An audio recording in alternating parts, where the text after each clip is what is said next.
Hi everybody, welcome back to the channel. For those of you that are new here, my name is Andrei and I'm a tech geek and I do weekly videos about tech, you name it, gadgets, phones, tablets, that sort of stuff.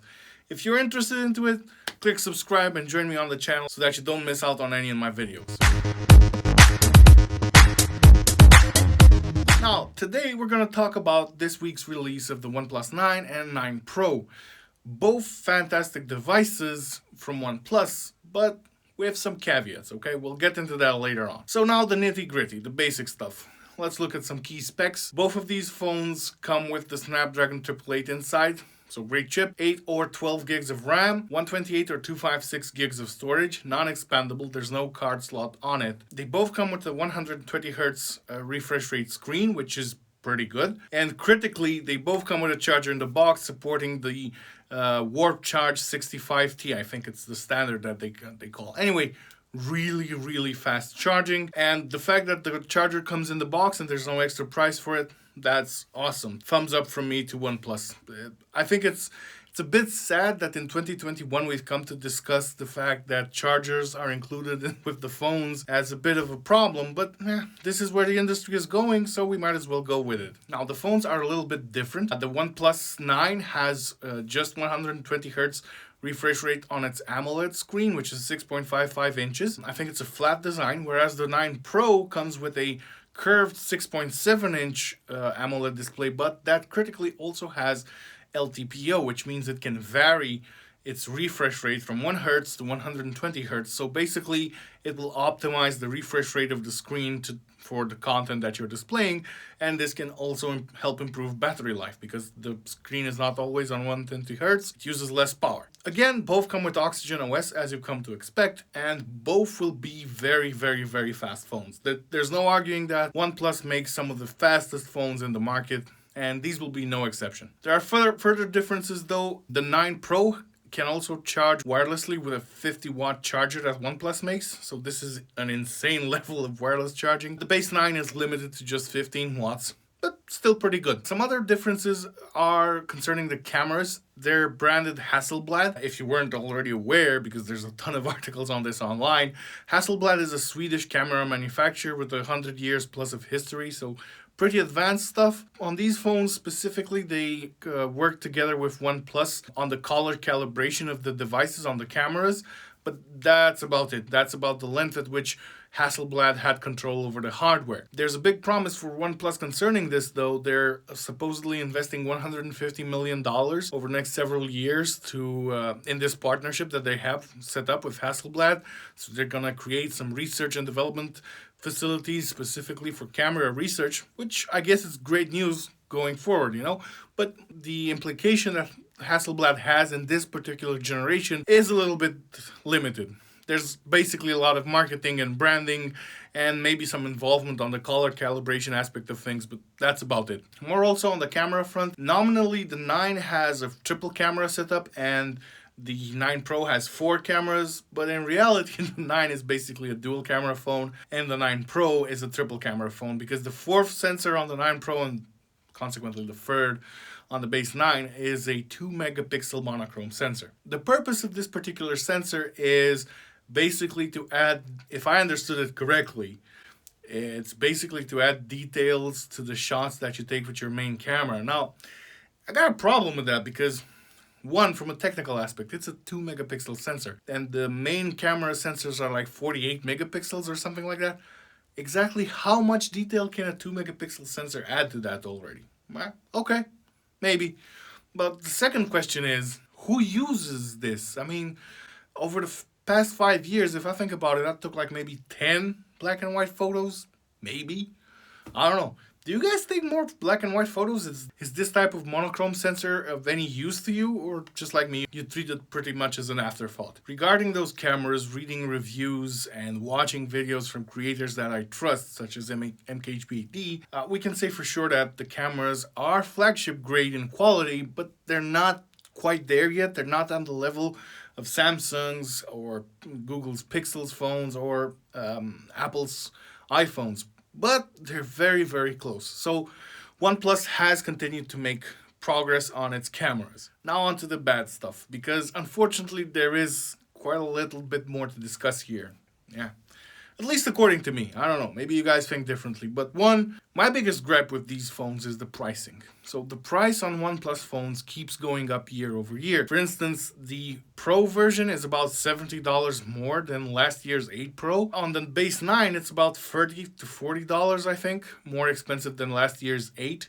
OnePlus constantly keeps inching up in price, so its phones get more and more expensive year over year. I've liked them as very much as a value proposition brand. Clearly, they're rebranding. They are moving on to become a mainstream manufacturer. But I don't have to like it. I mean, I understand why they're doing it. I get it. They want bigger money. They want more profit. Whatever. They're making good phones, but they're inching up and up and up in price every single year. I've seen some reviews claiming that, they're much cheaper than Samsung's phones. No, they're not. If you shop around, you will see that Samsung constantly, year on year, slashes the price of its S series phones a couple of months after launch. And I think I've also found some discounted deals for this base S21, which is basically identical in price now to the OnePlus 9. We can safely say that OnePlus is there. I mean, they have flagship phones with flagship level pricing, and I wish they hadn't. I'd wish they'd stay more focused on the value proposition aspect of things. But anyway, that's my wish. They're obviously running their own company and their own brand how they see fit. Another problem I have with their devices is, going back to the comparison with the Samsungs, Samsung has recently updated its policy to offer users 3 years of software support, so 3 years of Android updates. OnePlus gives you 2. And their performance in terms of updates has consistently degraded over the past few years. They don't give timely updates most of the time. There's some delays in terms of security updates as well. So not fantastic. So what's my conclusion? What should you do? I probably won't be picking up any of these phones. I wouldn't consider the 9 Pro or the S21 Ultra for the simple reason that I dislike phones that go past $1,000. I consider that to be like a mental barrier for me and a budget barrier. At the end of the day, I'm passionate about phones and tech, and I like to flip them around often. I buy one, I sell it on, so on and so forth. But when you get to $1,000 plus, it becomes a bigger investment. I mean, if you think about it, you'll see that I've done a ton of reviews on the MacBook Pro on my channel with the new M1. You can buy a MacBook Air with the same chip and great performance for basically the same price. This is wow. I mean, okay. I dislike the price of $1,000 and above for phones.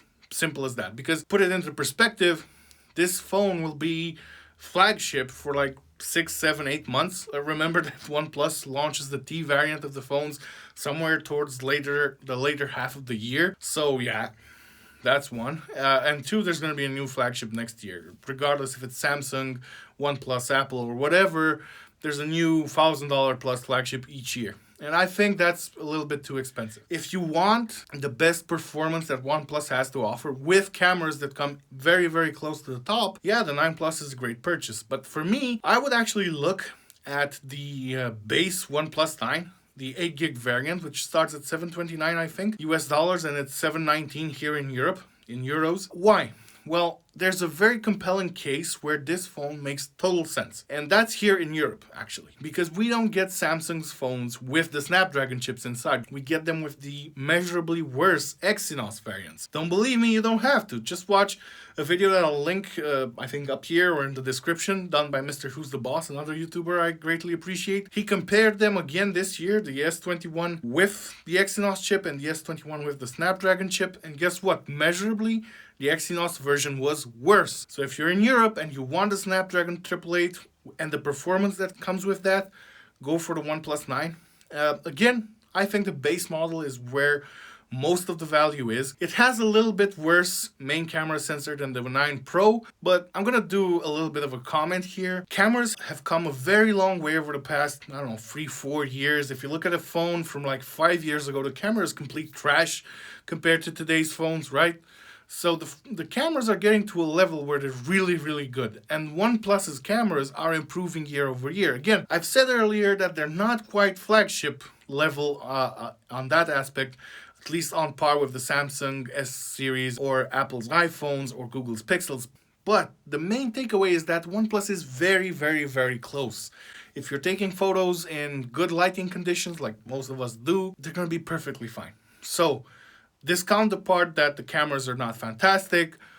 They're good. They're good enough, I would say.